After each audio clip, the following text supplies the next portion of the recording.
2013 সালের কিছু শাহবাগীদের কারণে আজ বিতর্কিত হচ্ছে বাংলাদেশ জাতীয়তাবাদী দল। বাংলাদেশ জাতীয়তাবাদী দলের পক্ষ সেজে তারা বিভিন্ন জায়গায় বিভিন্ন পেজে বিভিন্ন মন্তব্য কিংবা বক্তব্য প্রদান করে যাচ্ছেন। মনে হচ্ছে যেন মায়ের চাইতে মাসির দরদ অনেক বেশি। সাম্প্রতিক সময় আমরা দেখছি তারা বাংলাদেশের সজ্জন ব্যক্তিত্ব, সাংবাদিকতার জগতের দিকপাল, আমার দেশ সম্পাদক মাহমুদুর রহমানকে পর্যন্ত ছাড় দেয়নি।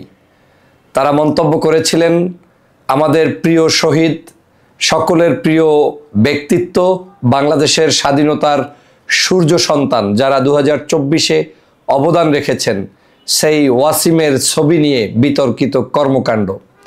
ওয়াসিমের ছবিটি রাতের বেলা যখন পাবলিশড হয় আমার দেশের টেস্ট কেচ, সেই সময় ভুলবশত পিকচারটি সেখানে কেউ দেখতে পায়নি। পরক্ষণেই পরিবর্তন করে সকালের আগেই যেই পত্রিকা ছাপা হয়েছে এবং মানুষের হাতে গিয়েছে সেটাতে ওয়াসিমের ছবি সহ ছিল। কিন্তু একটি গোষ্ঠী আমার দেশের মাহমুদুর রহমানকে বিতর্কিত করতে লাগলো। আমার দেশ পত্রিকাকে পর্যন্ত বন্ধ করার জন্য তারা উঠে পড়ে মাঠে নামলো। তারা প্রচারণা চালালো বয়কট করতে হবে আমার দেশ। কিন্তু এরা কারা? এরা কি মাহমুদুর রহমানের চাইতে ত্যাগ তিতিক্ষায় দেশপ্রেমে উজ্জীবিত কোনো মানুষ? এরা কারা? এরা কি আসলে সত্যিকার বিএনপি কিংবা জাতীয়তাবাদী মূল্যবোধের কোনো মানুষ? এরা কারা? আসলে কি এরা এখন পর্যন্ত মাহমুদুর রহমান যে জুলুম নির্যাতন অত্যাচারের শিকার হয়েছে তার ধারে কাছেও পৌঁছেছে? না। কিন্তু যারা হচ্ছে সুযোগ সন্ধানী এবং বর্তমান ফ্যাসিবাদ আওয়ামী লীগের পতনের পরে বাংলাদেশে পরগাছা হিসাবে বেঁচে থাকার জন্য নিজেদেরকে ভোল পাল্টিয়ে বিএনপির কাঁধে ভর চড়ানোর জন্য কিছু মানুষ এই কাজ করছে। আপনারা জানেন বাংলাদেশ জাতীয়তাবাদী দলের নেতা হচ্ছেন আমাদের সাবেক 3 বারের প্রধানমন্ত্রী, বাংলাদেশের গণমানুষের নেত্রী দেশনেত্রী বেগম খালেদা জিয়া। বাংলাদেশের এই দেশনেত্রী বেগম খালেদা জিয়ার যত জুলুম অত্যাচার নির্যাতন সহ্য করেছে তা দ্বিতীয় আরেকজন ব্যক্তিকে বাংলাদেশ জাতীয়তাবাদী দলের পক্ষ থেকে দেখাতে পারবেন না। দেশ নায়ক জনাব তারেক রহমান, যিনি বাংলাদেশের মানুষের কাছে, যুবকদের কাছে সবচাইতে জনপ্রিয় একজন ব্যক্তিত্ব, রাজনীতিতে তার যে দূরদর্শিতা সেটার ধারে কাছেও বাংলাদেশের অনেক মানুষকেই আপনি পাবেন না। বলতে গেলে এক বাক্যে এই মুহূর্তে বাংলাদেশ যেই মানুষটির অপেক্ষায়, যার নেতৃত্বের অপেক্ষায়, তিনি হচ্ছেন জনাব তারেক রহমান। আজ এই দেশনেত্রী বেগম খালেদা জিয়ার চাইতে, তারেক রহমানের চাইতে বেশি বোঝা মানুষগুলোই বাংলাদেশ জাতীয়তাবাদী দলের ক্ষতি করে এমন ক্ষতি করছে মনে হচ্ছে যেন দলটাকে তারা গর্তে ফালানোর জন্য অপেক্ষা করছে। অথচ দেশনেত্রী বেগম খালেদা জিয়ার বক্তব্য, আজকের জননেতা জনাব তারেক রহমান সাহেবের বক্তব্য প্রতিনিয়ত ঐক্য প্রতিষ্ঠার বক্তব্য।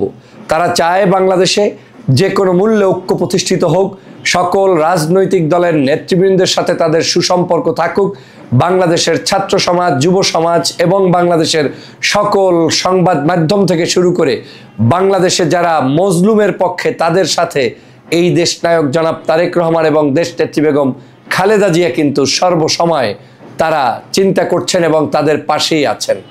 কিন্তু একটি গোষ্ঠী দেখবেন ফেসবুকে বিনা কারণে কিংবা কারণ থাকুক কিংবা না থাকুক টেনে হেঁচড়ে বাংলাদেশের জাতীয়তাবাদী দলের সাথে ভিন্ন অন্য কোনো দল কিংবা ছোট ভাইদের সাথে দূর সম্পর্ক তৈরির জন্য উঠে পড়ে লেগেছে। যেমন আপনি হঠাৎ করে দেখবেন জামাত শিবিরের চরম মাত্রার বিরোধিতা করা। আমি জামাত শিবিরের পক্ষে কিংবা বিপক্ষের কোনো স্টেটমেন্ট বিএনপি দেখ, সেটার তো দরকার নেই। বিএনপি দেশনেত্রী বেগম খালেদা জিয়া এবং তারেক রহমান তো তাদেরকে নিয়ে ব্যস্ত নাই, তারা ঐক্য নিয়ে ব্যস্ত, কিন্তু আপনি ব্যস্ত জামাত শিবির নিয়ে। এরপরে আপনি দেখবেন কিছু কিছু লোক ছাত্রদেরকে নিয়ে বিতর্কিত করার জন্য মাঠে পড়ে লেগেছে। এই ছাত্ররা 24-এর গণ আন্দোলন করে বাংলাদেশের মানুষের নেতৃত্ব দিয়ে বাংলাদেশকে স্বাধীন করে দিয়েছে। ছাত্রদেরকে স্বীকৃতি দিয়েই দেশনেত্রী বেগম খালেদা জিয়া প্রথম বক্তব্য রেখেছেন এবং তার ভিডিও এখনো বাংলাদেশের সব জায়গায় কিন্তু প্রচারিত হয়েছে। দেশনায়ক জনাব তারেক রহমান যতগুলো বক্তব্য দিচ্ছেন প্রত্যেকটি বক্তব্যের মধ্যেই কিন্তু এই ছাত্র জনতার কথা স্বীকার করে তারপরে বক্তব্য দিচ্ছেন। তার অর্থই হচ্ছে আমরা ছাত্র জনতাকে প্রতিপক্ষ মনে করি না, আমরা ছাত্রদের এই বিপ্লবকে ধারণ করি, লালন করি। ছাত্র জনতা আমাদের অনেক বিষয়ে বক্তব্য রাখতেই পারে, কিন্তু আমরা তাদের প্রত্যেকটি বক্তব্যের রিয়্যাক্ট দেখানোর জন্য বসে থাকবো না, কারণ আমরা বাংলাদেশের সর্ববৃহত্তর একটি দল। সর্বোচ্চ ত্যাগ আমাদের থাকতে হবে, সর্বোচ্চ ধৈর্য আমাদের থাকতে হবে, সর্বোচ্চ ভালোবাসা মানুষের প্রতি আমাদের থাকতে হবে, সর্বোচ্চ ন্যায় নিষ্ঠা এবং আদর্শ আমাদের থাকতে হবে। তাহলে ওরা কারা যারা আজকের এই দলটাকে বিতর্কিত করার জন্য নিজের ফেসবুককে ব্যবহার করে কিংবা ইউটিউবকে ব্যবহার করে কিংবা যে কোনো জায়গায় যে কোনো মূল্যে এই সকল ইস্যুগুলোকে টেনে এনে ঠিক আওয়ামী লীগ যেভাবে সমালোচনা করত সেইভাবে সমালোচনায় মাঠে পড়ে লেগেছে।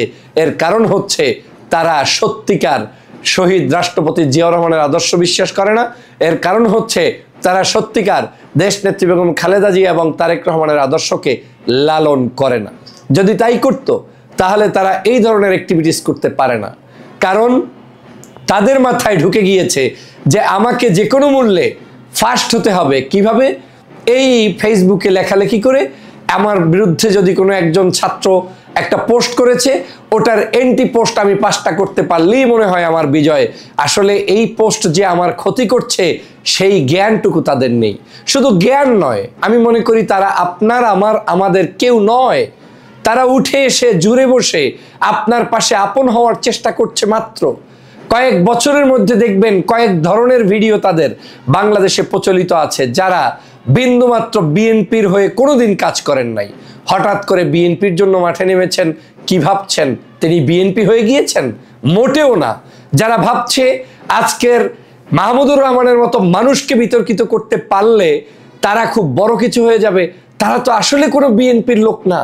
তারা তো আসলে জাতীয়তাবাদী মূল্যবোধের কোনো লোক না। তারা তো আসলে ইসলামী ধর্মীয় মূল্যবোধের কোনো লোক না, কিংবা বাংলাদেশের সর্বধর্মীয় গোত্রীয় মানুষের মূল্যবোধের লোক নয়। আমরা বাংলাদেশটাকে শান্তিপূর্ণ অবস্থানে দেখতে চাই, বাংলাদেশটাকে আমরা সঠিক জায়গায় নিয়ে যেতে চাই, এবং সেটা সম্ভব তারেক রহমানের নেতৃত্বেই।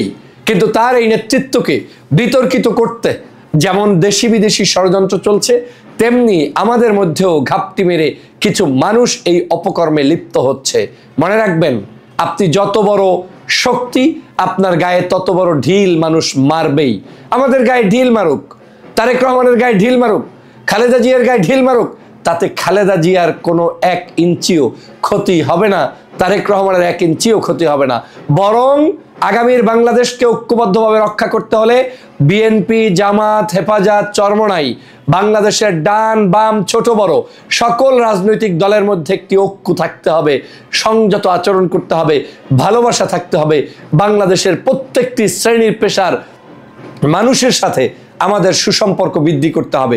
যদি সেটা আমরা করতে ব্যর্থ হই তাহলে আওয়ামী লীগ এখানে জয় জয়কার করবে, কারণ আওয়ামী লীগের উদ্দেশ্য হচ্ছে অনৈক্য সৃষ্টি করে তাদের এই লুকিয়ে থাকা দোসরগুলো আবার মাঠে ময়দানে নতুন করে কাজ করতে চায়। অতএব এই দেশকে যদি এগিয়ে নিয়ে যেতে চান, দেশকে যদি সত্যিকার অর্থে ভালোবাসতে চান, তাহলে সবার আগে উচিত হবে দেশকে ভালোবাসুন, দলকে ভালোবাসুন, দলের নীতি এবং আদর্শ নিয়ে আপনি চলার চেষ্টা করুন। আপনার কথা, কাজ, কর্ম যাতে এদেশের কোনো মানুষের কষ্টের কারণ না হয়, কোনো দলের কষ্টের কারণ না হয়। হ্যাঁ, আদর্শিক জায়গা থেকে দলের ভিন্নতা থাকবে, নতুন নতুন দল সৃষ্টি হবে। আমরা আমাদের শিক্ষা, আমরা আমাদের কার্যক্রম, আমরা আমাদের বক্তব্য, সেমিনার, সিম্পোজিয়ামের মাধ্যমে আমরা আমাদের গুণাবলী প্রচার করার মধ্য দিয়েই দেশবাসীর কাছে আকৃষ্ট হব এবং দেশবাসী সেটা রক্ষা করবে। কিন্তু যদি সেটা করতে না পারি তাহলে আমাদের এই দলকে, আমাদের এই দলের মানুষদেরকে দেশের মানুষের কাছে বিতর্কিত করা, এটা মনে হচ্ছে আমার সেই শাহবাগীদেরই কাজ। এবং এখনো সন্দেহ হচ্ছে 13 সালের শাহবাগীরা আজকের উঠে পড়ে লেগেছে যে কোনো মূল্যে বিএনপিকে বিপদগ্রস্ত করে খাদের ভিতরে ফালানো যায় কিনা। আসুন সতর্ক হই, আসুন দেশ গঠনে ঐক্যবদ্ধ হই। সবাইকে ধন্যবাদ।